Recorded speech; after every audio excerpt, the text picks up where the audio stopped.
আসসালামু আলাইকুম ওয়া রাহমাতুল্লাহ। আলমগীর স্মার্ট কোচিংয়ের পক্ষ থেকে সকলকে জানায় সুস্বাগতম। সুপ্রিয় ভিউয়ার্স, এইচএসসি ও অন্যান্য পরীক্ষা 2025 কৃষি শিক্ষা দ্বিতীয় পত্র প্রথম অধ্যায় অনুধাবনমূলক প্রশ্ন নিয়ে আজকে আলোচনা করব। আশা করি শেষ সময় পর্যন্ত আমার সাথেই থাকবেন। So let's go. 1. মাছের অর্থনৈতিক গুরুত্ব ব্যাখ্যা করো।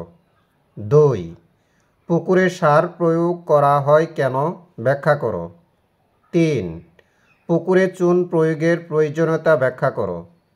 4. রাজপুঁটি মাছ চাষ করা লাভজনক কেন ব্যাখ্যা করো। 5. ফাইটোপ্লাঙ্কটন মাছের কোন ধরনের খাবার। 6. কি কি কারণে মাছ রোগাক্রান্ত হয় ব্যাখ্যা করো। 7. চিংড়ি চাষ কেন লাভজনক ব্যাখ্যা করো। 8.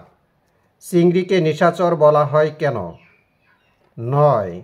মাছ পচে কেন ব্যাখ্যা করো। 10. মাছ কেন শুকানো হয়।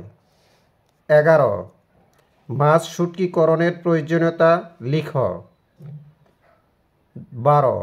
নিরাপদ মাছ সংরক্ষণ কেন প্রয়োজন ব্যাখ্যা করো।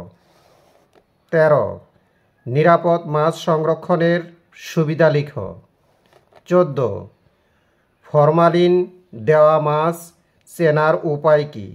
সুপ্রিয় ভিউয়ার্স, বাংলাদেশে যে কয়টি শিক্ষা বোর্ড রয়েছে এই কয়টি প্রশ্ন থেকে 100% কমন পড়বে ইনশাল্লাহ।